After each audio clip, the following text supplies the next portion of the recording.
Oh, hey, buddy. Yeah, so good news, bad news. Good news is we figured out what the problem is. Bad news is looks like you blew a seal. Oh, it's just ice cream, dude. Like, seriously. No, I meant a seal. You blew a seal. Oh, right.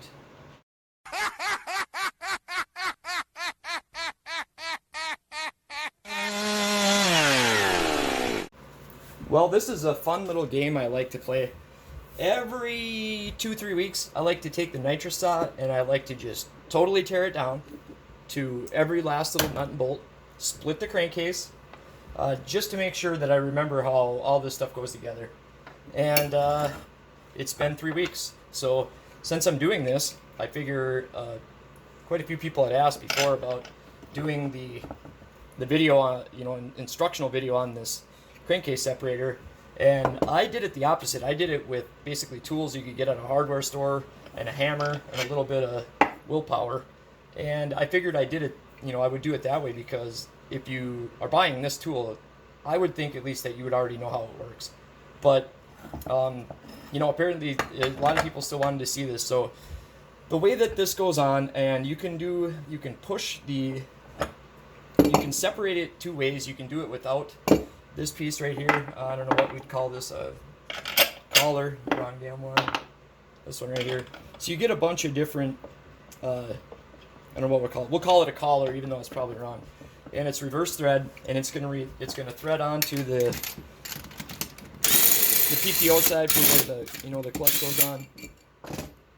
And then the rod that goes through the centerpiece is also reverse thread at the end. And then the rest of it, so from here up, is standard thread. Now this thing, I separate a ton of crankcases. So this thing is all welded together and beat to hell. It is what it is. I found out now that when you get this tool, if you buy this, harden this piece. Heat it up like red hot so it's not magnetic, and then dump it in used oil, in a metal container, by the way. At least this piece right here, because this piece likes to strip out. And if you do that and you do it before you start using it and before you get it all messed up, they hold up pretty good. But like I said, all the 461 builds and stuff that I do, I separate those crankcases, and I just separate a ton of them. So this thing gets used all a lot. But so to separate it, I like to do it with this piece on there. And when you do this, you got to realize, okay, so now this is going to be standard thread to get that piece down, right? So you got to kind of think about it when you do it. It's a little bit kind of confusing at first. So to get this collar on, and again, this thing's kind of bent and shit.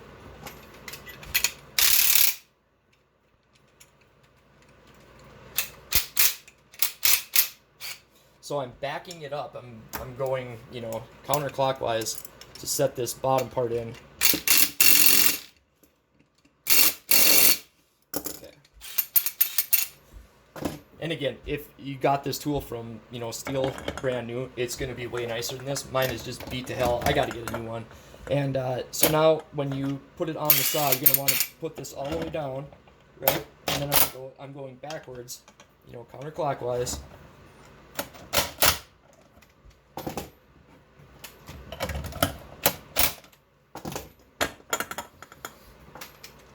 And then I'll back it down like this to get it on the studs, watch your crank so it's not smacking all over the place.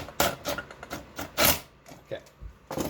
So it's a little different when you do it at first, because it confuses you. You're like, hey, I want to go down, but I'm going up.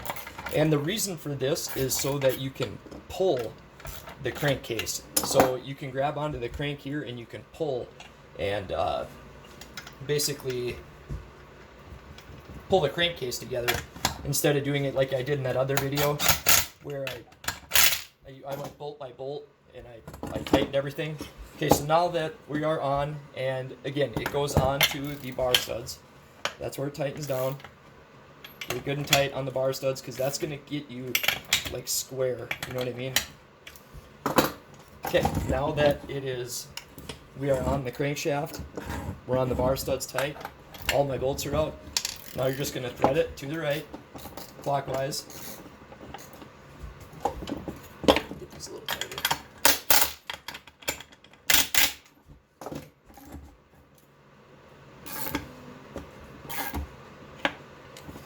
Okay, and then when I showed you, like my bench, I don't care if oil and stuff gets on it.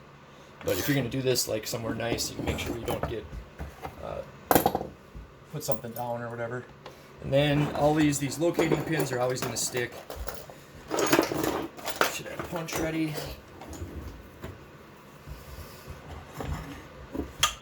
Okay, so I'm going to get to it right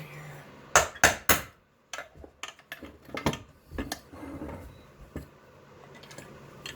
So there's 2 locating pins in these saws.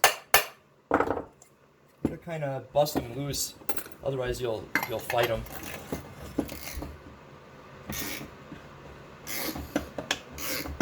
Okay, now it's coming apart completely even. And the crank is going to turn when you do this. There's nothing, it don't hurt nothing. Okay, so that's that side.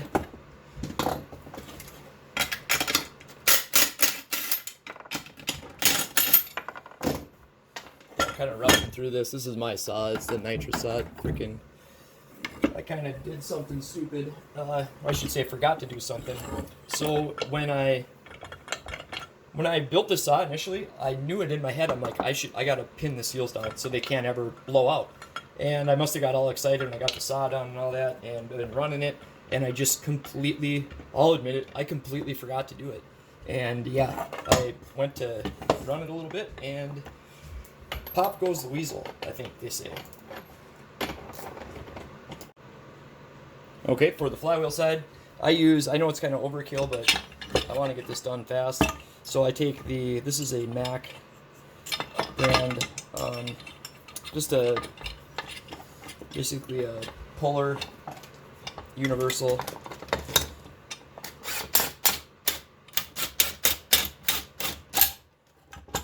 And these are the smaller bolts, so I basically, these bolts I basically specially made just to do this, but it just basically presses out. This is nice too, because this is 19. Let me see that, like I say, that mechanical force of a bolt is some strong stuff.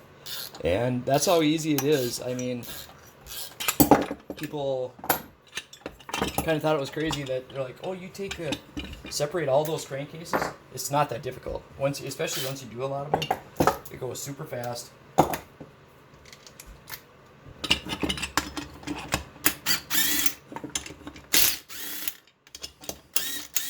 And then my trick. So my trick I'll show you guys a trick that I do. When I grind the crankcases on the 461s, I take a washer. I have like special washers. And like I have a gasket maker on the bottom side of them. Or should I just grab them? So when I grind out on the 461s, I don't take the bearings out or the seals. And when the seals are brand new, you absolutely can separate the case, put it back together, use the same gaskets and seals. It does not hurt it one bit, trust me.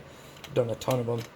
But this is how I basically seal off the bearings like this. And then I can do my grinding.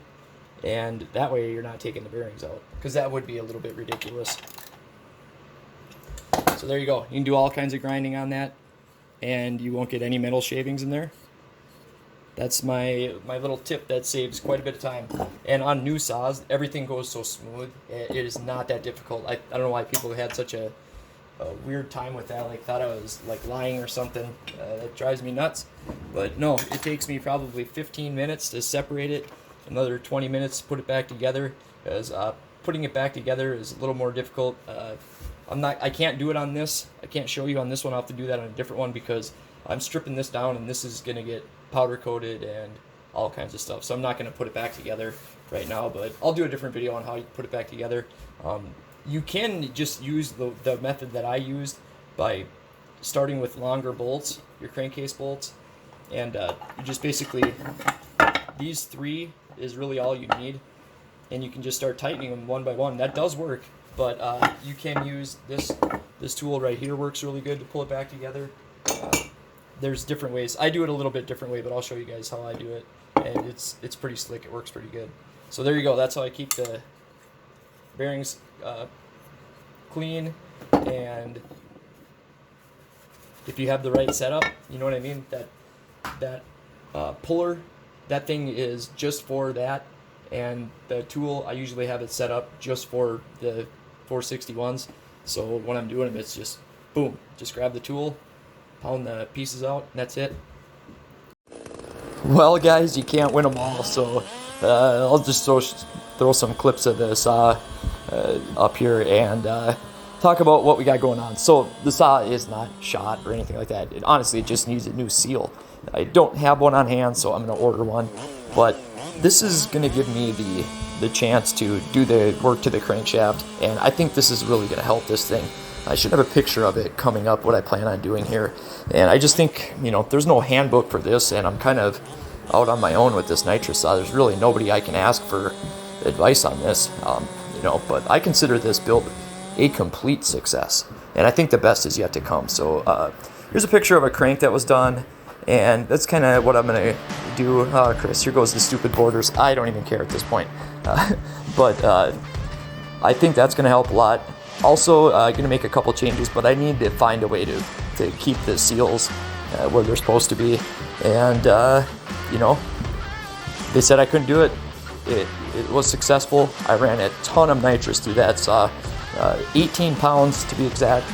But a lot of that was, screwing around trying to dial it in. So even say I ran 10 or 12 pounds through it, that's quite a bit for a saw that they told me would blow up as soon as I basically hit the spray, which it did a couple times, but we got around that. I appreciate you guys following along, and again, I got my race chains. I was just gonna warm it up to dial it in, and pow! Yeah, that sucks, but it didn't wreck anything. Like I said, we'll get it solved. So stay tuned, guys.